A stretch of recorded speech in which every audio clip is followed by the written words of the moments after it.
Radio Estéreo Universidad presenta a esta hora Foro Radial, un espacio de temáticas específicas dentro y fuera de la Universidad de Panamá, con reflexiones, cuestionamientos y conclusiones. Ya inicia Foro Radial.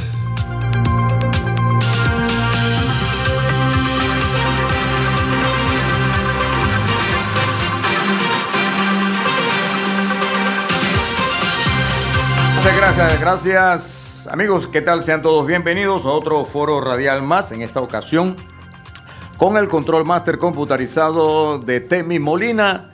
Hoy vamos a hablar un poco sobre la importancia de las investigaciones históricas en la Universidad de Panamá. Ya tenemos en la mesa de trabajo de Radio Estéreo Universidad al profesor Raimundo Gurján para que nos explique. Sé que 55 minutos es muy poco, pero para que nos explique cuál es el día a día de este instituto que procura tener, aparte de investigaciones, estuve leyendo un poco el objetivo, aparte de investigaciones históricas, promover ese debate, de al final llegar a la verdad de los asuntos, ¿no, profesor? Claro. En temas históricos. Bienvenido, sí, profesor. Cómo no, buenos días. Mira, yo antes de responder a la pregunta, quiero hacer los antecedentes del instituto, porque esta es una de las creaciones más importantes que ha hecho el doctor Eduardo Flores, el rector de la universidad. Porque el instituto se creó mediante la ley 42 de 2002, que en el artículo 9 pues dice que se va a crear un instituto de investigaciones históricas, que el órgano ejecutivo dará los recursos, pero que se adscribe académicamente a la Universidad de Panamá. Entonces, hasta el año 19 prácticamente el instituto no se creó por algunas diferencias que había entre la administración anterior y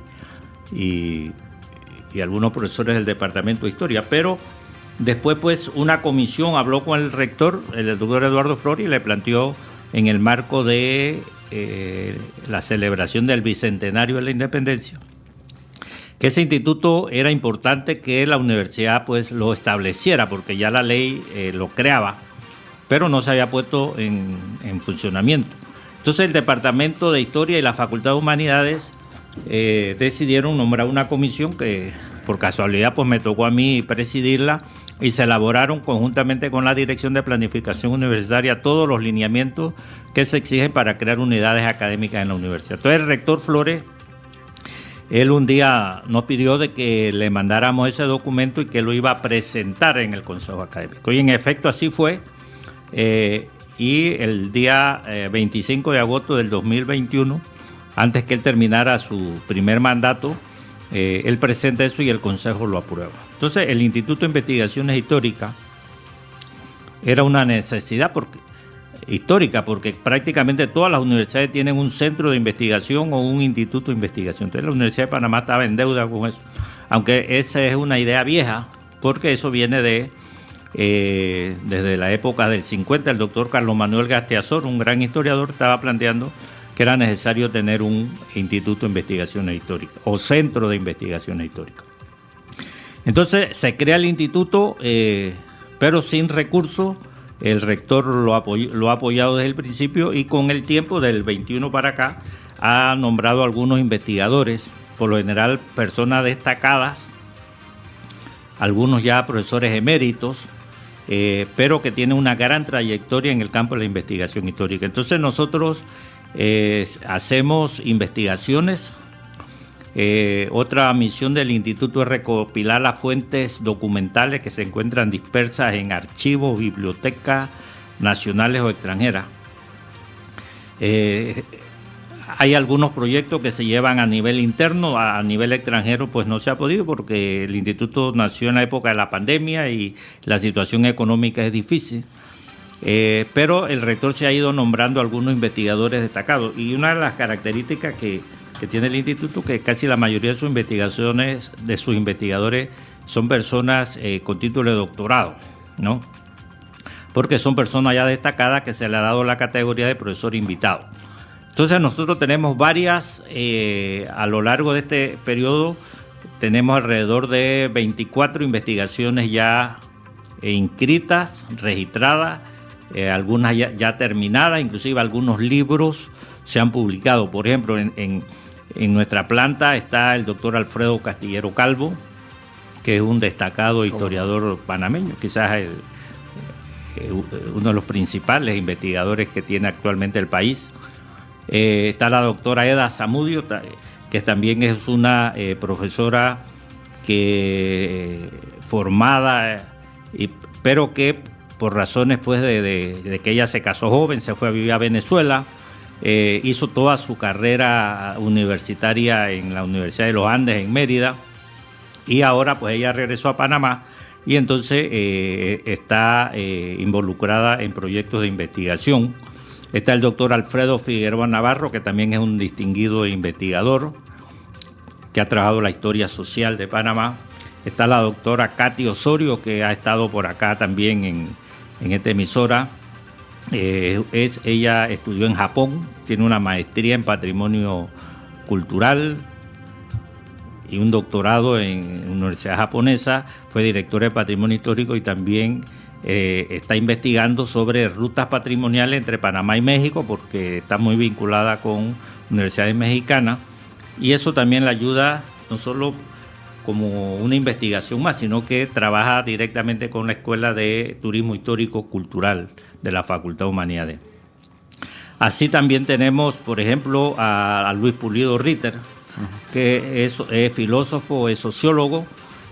También ha publicado varios artículos ya elaborados en el instituto y ha sido 3 veces premio Miró en la sección ensayo, y también es profesor pues de universidades alemanas, y él está como profesor extraordinario.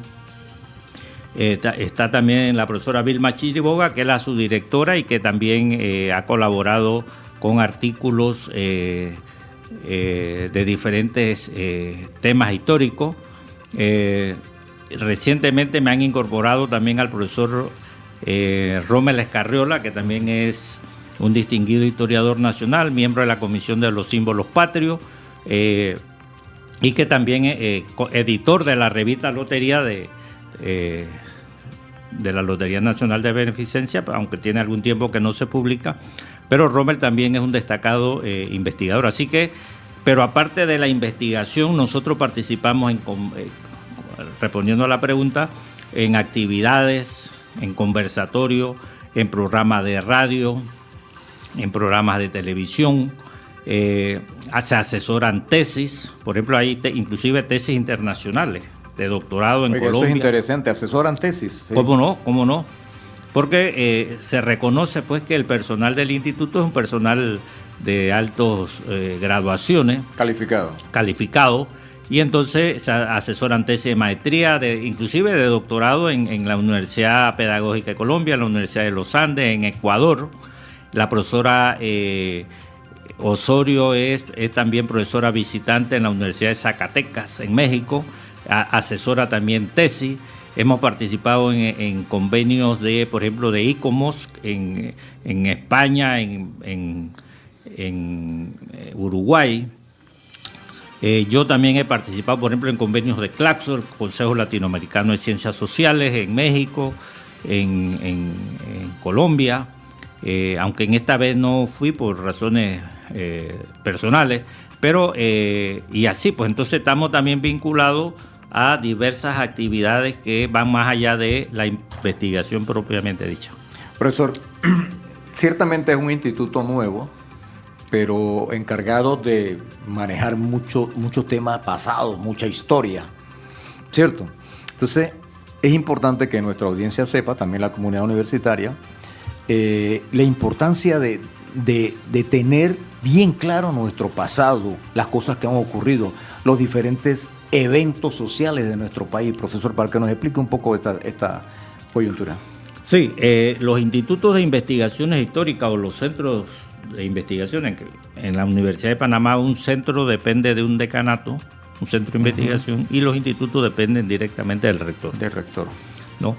Y todo se hace pues a través de la Vicerrectoría de Investigación y Posgrado. O sea, esa es la diferencia que hay entre un centro y un instituto, ¿no? Que uno depende del decanato y el otro depende pues de la rectoría.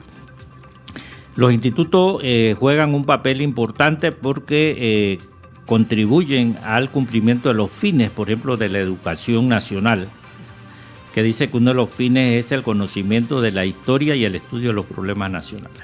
O sea, y eso es parte de la cultura de un país. Inclusive yo estoy estudiando, por ejemplo, el tema de la educación en Panamá, los inicios de la educación, y cuando uno revisa los comienzos de la educación en todos los países, ha tenido por general la educación tres fines. Uno era contribuir a la formación de la conciencia nacional, ¿no? Contribuir otro fin era contribuir a la integración de la sociedad y la identidad nacional. Porque un pueblo que no tiene, y ahí está el dicho ese que dice que un pueblo que olvida su historia pues comete los mismos errores. Y en sus inicios de los países, por ejemplo, es importante el conocimiento de la historia para lograr la unidad nacional, porque por ejemplo antes, cuando no había internet, no había medio de comunicación, no había carretera, entonces los pueblos del interior muchas veces no se identificaban, ¿no? Y por eso que uno ve, y eso viene de la Revolución Francesa dio un salto importante en el sentido de que contribuyó a la formación de los estados nacionales y contribuyó también a la identidad de las personas con el Estado a través de una serie de símbolos. Y por eso de ahí viene el nombre de nacional. Por ejemplo, entonces uno ve que las primeras instituciones nuestras todas llevan el sustantivo y el adjetivo de nacional, sobre todo el adjetivo, ¿no? Banco Nacional. Entonces, Banco Nacional, Instituto Nacional, la bandera nacional, el escudo nacional, porque eso de una u otra forma, eso es para identificar que la persona que viva en la montaña, que viva en el lugar más apartado, se identifique con el país, ¿no? Entonces, los símbolos sirven para identificar, para que uno se identifique, así como uno se identifica, por ejemplo, cuando los equipos de fútbol, ¿no? Hay un torneo internacional, la gente se pone su camiseta y todo el mundo va con su camiseta y tiene el logo, entonces uno se identifica, pues. Entonces eso viene desde la época de la Revolución Francesa. Fueron los franceses los que crearon eso de crear esa simbología necesaria. Identificarse, digamos, a la institución que trabaja o al país que trabaja. O al país que trabaja. Por eso que a veces también la institución tiene su uniforme, tienen cada institución tiene su logo, tiene su estandarte. Cuando tú marchas, tú llevas el estandarte que te dice yo soy de esta institución, yo soy de la otra o yo soy de la otra. Pero hay un elemento que es importante, por ejemplo, con la globalización. ¿Qué pasa con la globalización? La globalización es un fenómeno económico, social, político que surge, aunque la globalización empieza hace un par de siglo XVI, ¿no? Cuando empiezan al mundo a integrarse, porque estaban aislados. Pero la globalización, ¿qué es lo que está pasando ahora, por ejemplo? Que inicia en los años 80 y que después tiene el sustento político del neoliberalismo. Y eso es un tema que es interesante conocer, por ejemplo, a raíz de la guerra que está pasando entre Estados Unidos y China, la guerra comercial. Cuando surge la globalización era que los países poderosos incentivaban que las grandes empresas se fueran a países subdesarrollados porque había más ganancia. Caso de empresas norteamericanas que se van para China, por ejemplo. Entonces ahora eso está rebotando, ¿no? Porque esas empresas que se van para China, ahora el presidente Trump, que ha perdido mucha mano de obra, mucho empleo en Estados Unidos, porque muchas empresas de verdad que se han ido a construir automóviles a México, a otros países, entonces ahora quiere que regresen y si no viene la política de aranceles. Pero es que ellos mismos promovieron eso. Porque el capital privado y esos grupos, esas fuerzas que están detrás de la globalización hicieron que las empresas se fueran hacia Egipto, China, la India, donde la mano de obra es mucho más barata, entonces había mucho más ganancia. Pero con la diferencia de que China les exigió de que sí, te estableces en China, pero tienes que formar capital humano para aprender a hacer ya sea cartera, camisa de marca, lo que sea. Entonces hoy día China ha superado a Estados Unidos en la producción mundial de mercancía. O sea, se queda con la instrucción de la elaboración de todo eso. Claro. Y entonces, el fondo de la guerra